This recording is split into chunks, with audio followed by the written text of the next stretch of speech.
안녕하세요. 시니어 나무 사연 소개를 하는 김옥순입니다. 오늘 이야기도 재미있는 이야기로 준비하였으니 재미있게 들어 주시기 바라며 구독과 좋아요 부탁드립니다. 이제 이야기를 듣겠습니다. 제 이름은 채금자 올해 66입니다. 저는 평생을 늘봄 어르신 봉사센터의 주방에서 보냈습니다. 솥단지에 밥을 짓고 어르신들에게 따뜻한 국물을 대접하는 일이 제 유일한 생의 의미였습니다. 하지만 그 뜨거운 온기 뒤에는 외동아들 철수에 대한 식을 줄 모르는 미안함과 기대가 제 삶을 짓누르고 있었습니다. 철수는 저의 유일한 피부치였지만 20살 이후로는 저의 짐이었습니다. 사업을 한다며 짐 빚은 눈덩이처럼 불어났고 저는 그 아이의 뒷바라지를 위해 단 하루도 마음 편히 잠들 수 없었습니다. 저는 늘 철수에게 더 좋은 환경을 주지 못했다는 죄책감에 시달렸습니다. 그 죄책감이 결국 저를 나락으로 인도한 절망의 덫이었습니다. 그날 9월의 마지막 날, 유난히 뜨거운 태양이 언덕배기 달동네를 달구던 날이었습니다. 센터 마루에 앉아 숨을 고르는데 낯선 번호로 전화가 걸려왔습니다. 수화기 넘어 철수의 목소리는 공포 그 자체였습니다. 엄마, 나야. 큰일 났어. 교통사고 났는데 내가 상대방을 크게 다치게 했어. 지금 병원에서 합의금 1,500만 원을 당장 요구해. 돈 없으면 나 구속된대. 경찰에 신고하면 절대 안 돼. 변호사가 절대 안 벌해. 지금 당장 집 근처 하나네 앞에서 내 동료로 기다리고 있을 거야. 늦으면 나 진짜 끝장이야, 엄마. 기다리고 있을 거야. 늦으면 나 진짜 끝장이야, 엄마. 구속 합의금 교통사고. 세 단어는 제 심장을 쪼개는 듯 했습니다. 저는 이성을 잃고 벌떡 일어나 평생을 모아온 돈이 든 봉투를 들고 정신없이 언덕을 뛰어 내려갔습니다. 그것은 제가 가진 마지막 희망이자 저의 생명줄이었습니다. 은행 앞 모퉁이로 향하는 순간 저는 제 눈을 의심했습니다. 낡은 상가 건물 그늘 아래에서 제 아들 철수와 친구 서넛이 모여서 낄낄거리고 있었습니다. 철수는 담배를 깊이 빨아들이며 여유로운 표정으로 말했습니다. 야, 어머니 지금 오시나 봐. 넌 가서 옷만 받아. 불쌍한 척 연기 잘해라. 내가 녹음하는 척했으니 말 조심하고. 제 귀를 의심했습니다. 방금 전 전화 속의 절규는 어디로 갔단 말입니까? 그것은 완벽하게 짜인 저를 향한 기만극이었습니다. 아니야, 내 아들이 그럴 리 없어. 분명 무슨 오해가 있을 거야. 저는 제 발이 땅에 박힌 듯 움직일 수 없었습니다. 그들이 저에게 달려와 돈 봉투를 낚아채려던 바로 그 순간 뒤에서 누군가 제 팔을 낚아챘습니다. 힘줄이 붉어진 억센 노인의 손이었습니다. 최금자 씨, 그 돈 봉투 내려놓으십시오. 이철수 군, 멈추게. 늘봄센터에서 묵묵히 바둑판만 노려보시던 박만복 할아버지셨습니다. 할아버지께서는 제가 평소와 달리 급히 뛰어나가는 모습이 수상하여 뒤를 쫓아오셨던 것입니다. 이철수 군, 방금 당신이 어머니께 건 전화통화 내용을 모두 녹음했습니다. 교통사고가 아니라 당신은 당신의 어머니를 상대로 보이스피싱을 모의한 것입니다. 이것은 명백한 패륜 행위이자 범죄입니다. 지금 당장 이 돈 봉투에 손대지 마십시오. 철수의 얼굴은 분노와 공포로 일그러졌고 친구들은 흩어져 도망쳤습니다. 철수의 눈빛은 저를 향한 죄책감이 아닌 자신의 계획을 망쳐버린 박 노인을 향한 지독한 원망으로 가득 차 있었습니다. 저는 그 눈빛을 보고서야 알았습니다. 제가 잃어버린 것은 돈이 아니라 아들을 향한 정 그 자체였음을. 박 노인은 망설임 없이 경찰을 불렀습니다. 아들은 현행범으로 체포되었고 저는 그 자리에서 모든 것이 산산조각난 채 주저앉았습니다. 아들이 끌려가는 모습을 보며 저는 울지 못했습니다. 눈물 대신 심장이 찢어지는 듯한 비통함만이 저를 덮쳤습니다. 제가 평생을 바쳤던 정은 결국 저를 배신한 것입니다. 저는 며칠 밤낮을 알아누웠습니다. 매일 밤 꿈속에서 아들의 원망 가득한 눈빛이 저를 쫓아왔습니다. 병원에 입원해 있는 동안 박 노인께서는 묵묵히 제 곁을 지키셨습니다. 금자 씨, 일어나십시오. 자식을 향한 사랑이 깊었기에 속은 것입니다. 죄는 그 아이가 지은 것이지 당신이 지은 것이 아닙니다. 할아버지께서는 당신의 외로움을 나누어 주셨습니다. 당신의 세 자녀가 상속 문제로 서로를 물어뜯으며 센터를 현금화하려 압박했던 이야기, 아내가 돌아가신 후 찾아온 냉정한 고독에 대한 이야기였습니다. 제 자식들은 도리를 잃었고 금자 씨 아드님은 정을 잃었습니다. 결국 같은 길이지요. 혈육이라는 이름 뒤에 숨어 인간의 온기를 저버린 자들의 결말은 같습니다. 할아버지께서는 저에게 센터 주방 일을 다시 맡아달라고 부탁하셨습니다. 그곳에서 저는 다시 삶의 의미를 찾기 시작했습니다. 제가 끓인 따뜻한 국 한 그릇에 진심으로 감사하는 어르신들의 미소를 보며 저는 잃어버린 정 대신 누군가에게 필요한 사람이 되는 도리를 발견했습니다. 그러던 어느 날 박 노인께서 센터의 작은 정원에서 저에게 청혼하셨습니다. 최금자 씨, 나의 외로움과 고독을 아는 유일한 사람. 내 재산이 아닌 내 삶의 마지막 도리를 당신과 함께 나누고 싶습니다. 저의 곁을 지켜주십시오. 저는 눈물을 흘리며 그분의 손을 잡았습니다. 그분의 따뜻한 손은 제가 이 세상에서 마지막으로 붙잡을 수 있는 굳건한 희망이었습니다. 저희는 조용히 혼인신고를 올리고 늘봄 센터를 중심으로 소박한 결혼 생활을 시작했습니다. 그러나 아들 철수가 집행유예로 풀려나면서 평화는 산산조각 났습니다. 철수는 저를 찾아왔습니다. 그의 눈빛은 이미 증오와 원망으로 가득 차 있었습니다. 엄마, 내가 이렇게 된 건 다 그 영감탱이 때문이야. 내 계획을 망쳐서 내 인생을 망가뜨렸다고. 게다가 이제 와서 엄마까지 그 영감과 결혼을 해. 내 몫이었어야 할 재산까지 그 영감이 지치고 있잖아. 엄마, 나를 위해서 내가 다시 일어설 수 있게 그 영감의 재산을 일부 더 드려야겠어. 난 반드시 그에게 복수할 거야. 저는 소름이 돋았습니다. 아들은 저를 원망하는 것을 넘어 이제 박 노인을 자신의 모든 불행에 대한 복수의 대상으로 삼고 있었습니다.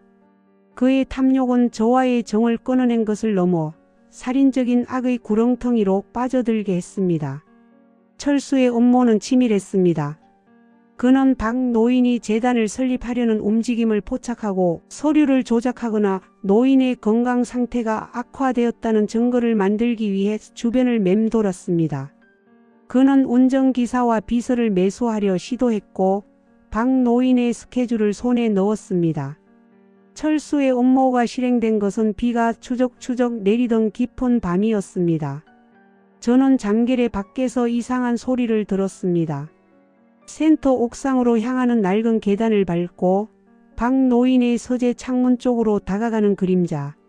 바로 철수였습니다. 그는 작은 공구와 함께 초소형 카메라를 들고 있었습니다. 재단 관련 민감한 대화 내용을 녹화하거나 노인의 약점을 잡으려는 목적이었습니다. 철수야, 멈춰라. 그 더러운 손으로 그분을 해치지 마. 제 목소리에 아들은 놀라 도망치려 했지만 저는 아들의 팔을 붙잡고 필사적인 몸싸움을 벌였습니다. 빗물에 젖은 옥상에서 저는 아들을 향한 마지막 미련과 박노인을 지켜야 한다는 도리 사이에서 절규했습니다. 내가 아비뻘되는 분을 해치려고 이 지경까지 온 것이냐? 내 아들인데 내가 어떻게 이럴 수 있니? 나는 너를 살리려고 평생을 바쳤는데. 아들은 저를 거세게 밀쳤습니다. 내 인생을 망친 건 엄마야. 그 영감이랑 붙어먹으면서 나한테서 다 빼앗았잖아. 그의 외침은 이미 탐욕으로 뒤덮인 폐륜 그 자체였습니다. 저는 마지막 남은 힘으로 아들의 손에 있던 카메라와 녹음기를 쳐냈고 그 물건들은 옥상 아래로 떨어져 부서졌습니다. 박 노인은 그 소리에 달려 나오셨고 철수는 결국 도망쳤습니다. 다음 날 아침 저는 박 노인께 모든 것을 말씀드렸습니다. 박 노인께서는 저의 상처 입은 손을 조용히 잡고 말씀하셨습니다. 금자 씨, 이럴수록 우리는 더 굳건해져야 합니다. 당신의 정은 이미 죽었지만 우리의 도리는 이제 시작입니다. 저는 그날 아들에게 마지막 편지를 썼습니다. 제 모든 눈물이 스며들어 글자가 번진 편지였습니다. 철수야, 너는 나에게 마지막으로 남은 정마저 찢어버렸다. 이제 너의 눈빛에는 엄마를 향한 사랑 대신 오직 돈과 원망 그리고 복수심만이 가득하더구나. 나는 너를 낳았으나 너의 영혼을 구원하지 못했다. 이것은 나의 죄이다.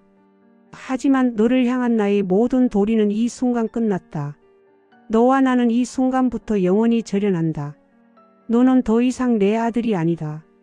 내가 지은 죄의 무게를 스스로 짊어지고 살아가거라. 다시는 내 눈앞에 나타나지 마라. 마이너스 너희 어머니가. 저는 이 편지를 아들의 집에 남기고 돌아섰습니다.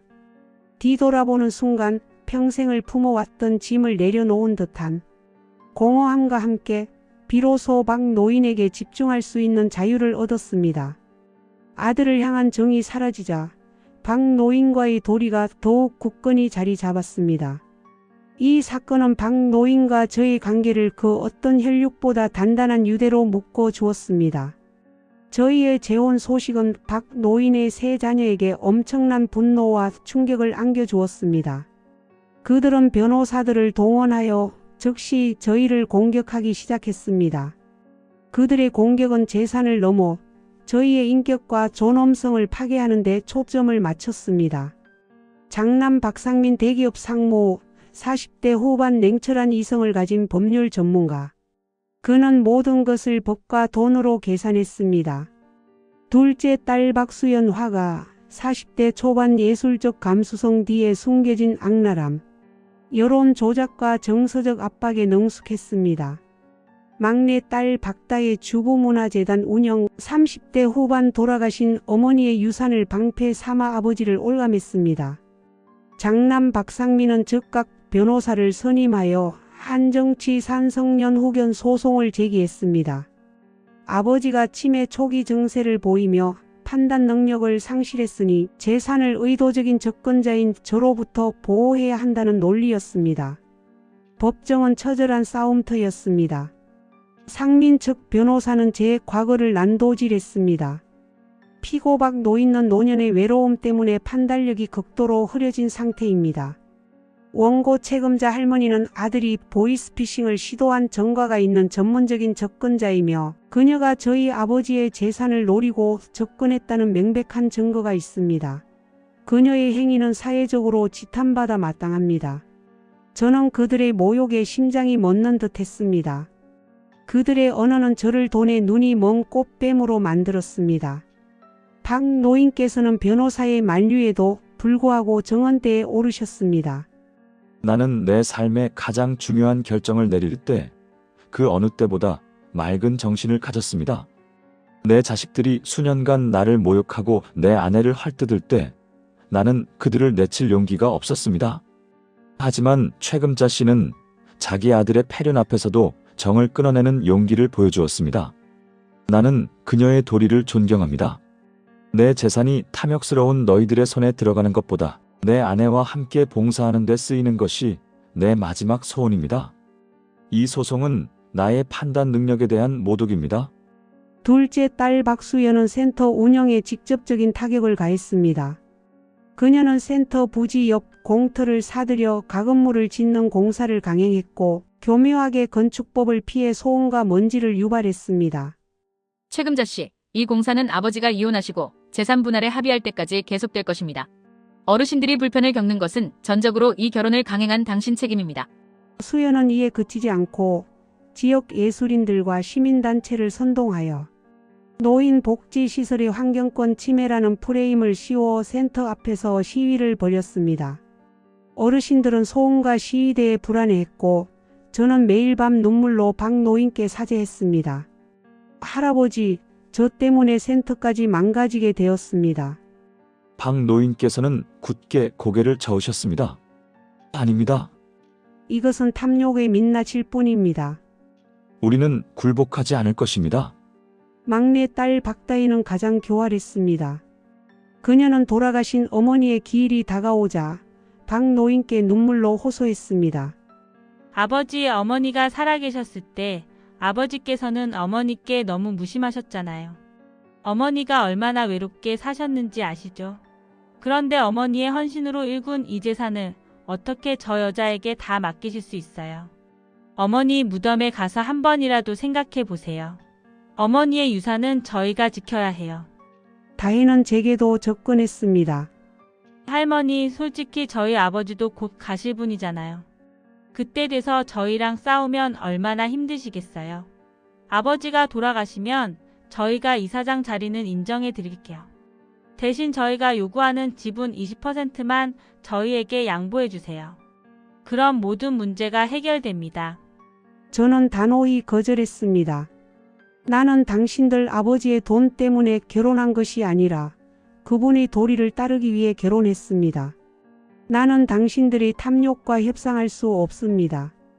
저의 거절은 그들의 분노를 폭발시키는 기폭제가 되었습니다. 삼남매는 합심하여 전국구 언론사에 저희의 재혼 스토리를 노인을 등쳐먹는 재산 갈취극으로 포장하여 제보했습니다. 수백억 재산가의 침해설, 달동네 여인에게 농락당하다라는 제목으로 자극적인 기사가 쏟아졌습니다. 저는 억울함에 밤잠을 설쳤습니다. 하지만 박 노인께서는 침착하게 변호인단을 꾸리셨습니다. 우리는 거짓에 거짓으로 맞서지 않을 것입니다. 우리는 우리의 진실된 삶과 재단 설립이라는 고귀한 목표로 그들의 탐욕을 깨부술 것입니다. 박 노인께서는 언론 인터뷰를 통해 자신의 침해설과 판단 능력 상실 루머를 직접 반박하셨습니다. 나는 아직 건재합니다. 내 자식들이 나를 정신병자로 만들고 있습니다. 그들이 원하는 것은 오직 돈입니다. 최금자 아내와 나의 삶이 그들의 탐욕에 의해 훼손되는 것을 막는 것이 나의 마지막 싸움입니다. 할아버지의 단호한 태도는 여론을 서서히 돌려놓기 시작했습니다. 한정치산 소송은 1년 넘게 이어졌습니다. 그 긴 싸움 속에서 박 노인께서는 급격히 기력을 잃으셨습니다. 저는 밤낮으로 할아버지의 곁을 지켰습니다. 어느 날 밤 할아버지께서는 제 손을 잡고 눈물을 보이셨습니다. 금자씨, 내가 너무 늦었습니다. 내가 내 자식들의 탐욕을 너무 오랫동안 방치했습니다. 그들이 탐욕의 괴물이 되는 것을 막지 못한 것은 결국 나의 잘못입니다. 당신에게 너무나 큰 짐을 지우게 되어 미안합니다. 할아버지 아닙니다. 저는 할아버지의 도리를 존경합니다. 저는 괜찮습니다. 제가 할아버지의 마지막 방패가 되어 드릴 것입니다. 박 노인께서는 그날부터 유언장 작성을 다시 시작하셨습니다. 변호사를 불러 한 글자 한 글자 신중하게 자신의 마지막 의지를 담으셨습니다.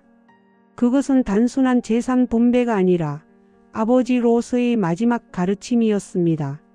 한정치산 소송의 최종 변론 기일. 법정은 숨막히는 긴장감으로 가득했습니다. 박 노인께서는 수척해진 모습이었지만 눈빛은 그 어느 때보다 강렬했습니다. 삼남매와 그들의 변호인단, 그리고 저희 부부를 지지하는 센터 어르신들까지 방청석을 가득 메웠습니다. 박 노인께서는 변호인을 물리고 직접 정언대에 오르셨습니다. 나는 오늘 이 자리에서 내 인생의 가장 중요한 결단을 내리고자 합니다. 이 결정은 나의 이성이 가장 맑고 나의 양심이 가장 투명할 때 내리는 최후의 유언입니다. 할아버지의 목소리는 법정을 울렸습니다. 첫째, 나는 내 모든 재산 중 자식들에게 돌아갈 법적 유류분을 제외한 나머지 전액을 늘봄 어르신 재단에 기부할 것입니다. 이는 이미 진행 중인 재단 설립 과정에 따라 영구히 봉사 활동에 쓰일 것입니다. 내 아내 최금자가 재단의 이사장직을 맡아 이 도리를 완수할 것입니다. 둘째, 유류분마저도 이 아이들이 나를 모욕하고 나의 아내를 비방하며 센터 어르신들의 평화를 짓밟은 행위를 고려하여 법이 허용하는 가장 낮은 비율로만 지급할 것입니다. 나는 그들의 탐욕에 대한 보상을 하지 않을 것입니다. 셋째, 내가 자식들에게 남기는 마지막 유산은 혈육이라는 이름. 뒤에 숨겨진 탐욕은 결국 모든 것을 파괴한다는 진실입니다. 너희가 나의 재산을 탐하며 나에게 보여준 무례함과 폭력은 너희 스스로 영원히 책임져야 할 짐입니다. 장남 박상민이 자리를 박차고 일어나 소리쳤습니다. 아버지, 저희가 당신의 자식입니다. 저희는 당신의 핏줄입니다. 어떻게 저희를 길거리에서 만난 여자보다 못하게 취급하실 수 있습니까? 박 노인께서는 상민을 차갑게 응시하셨습니다. 핏줄이라는 이름은 도리가 살아있을 때만 의미가 있다. 너희는 자식으로서의 도리를 잃었다. 너희가 나를 치매 노인으로 몰고 내 아내를 사기꾼으로 모욕했을 때 너희는 이미 상속권을 스스로 포기한 것이다. 나는 너희에게 정과 도리를 유산으로 남기려 했으나 너희는 오직 돈의 차가움만을 선택했다. 나는 너희를 내치겠다. 오늘 이 순간부터 나는 너희를 내 자식으로 인정하지 않을 것이다. 이 선언과 함께 법원은 박 노인의 판단 능력이 명확하며 재산 처분 의지가 확고함을 인정하여 한정치산 소송을 기각했습니다. 박 노인의 결단은 탐욕의 사슬을 영원히 끊어내는 비장한 승리였습니다. 법적 싸움은 끝났지만 박 노인의 기력은 회복되지 않았습니다. 저는 남은 시간을 오직 할아버지의 곁에서 보냈습니다. 할아버지께서는 미소 지으며 말씀하셨습니다. 금자씨, 고맙습니다. 당신 덕분에 나는 마지막 순간까지 인간의 도리를 지킬 수 있었습니다. 당신은 나의 가장 고귀한 유산입니다. 할아버지께서는 평화롭게 눈을 감으셨습니다. 장례식장에 세 자녀는 왔지만 그들의 눈빛에는 슬픔 대신 계산만이 있었습니다. 그들은 유류분 소송을 계속하겠다는 뜻을 밝히며 저에게 조롱하듯 인사를 건넸습니다. 저는 묵묵히 그들의 조의를 받았습니다. 그리고 저희 외동아들 철수. 그는 장례식장에 나타나지 않았습니다. 저는 그 아이의 소식을 듣지 못한 지 오래되었습니다. 저는 이제 그 아이를 향한 정이 아닌 그 아이를 향한 안타까움과 슬픔만을 느낍니다. 하지만 그 슬픔은 더 이상 저를 무너뜨리지 않습니다. 저는 박 노인의 뜻을 따라 늘봄 어르신 재단의 이사장이 되었습니다. 제 삶은 이제 한 개인의 정을 넘어 수많은 어르신들의 도리를 지키는 공적인 삶이 되었습니다. 제가 매일 아침 주방에서 밥을 지을 때 어르신들은 저에게 진심으로 고마움을 표하십니다. 저는 이제 그분들의 따뜻한 정을 받으며 박 노인이 저에게 남긴 도리를 완수하고 있습니다. 저의 외로운 황혼은 끝났습니다. 잃어버린 정 대신 저는 도리라는 영원한 유산을 얻었습니다. 저는 오늘도 박 노인이 생전에 좋아하시던 바둑판을 보며 다짐합니다. 할아버지, 걱정하지 마십시오. 할아버지께서 지키려 했던 이 따뜻한 도리와 정의 가치를 제가 남은 삶 동안 세상에 증명하며 살아가겠습니다. 혈육에게 배신당하고 남의 자식들에게 모욕당했지만 저는 진실된 사랑과 도리를 선택했습니다. 저의 이 험난했던 황혼의 재혼 스토리는 결국 인간이 무엇을 위해 살아가야 하는지에 대한 깨달음을 주는 저의 마지막 도리가 될 것입니다. 이야기 잘 들으셨나요? 이야기가 잘 보셨으면 다시 한번 구독과 좋아요 부탁드리겠습니다. 다음 이야기는 곧 찾아뵙겠습니다.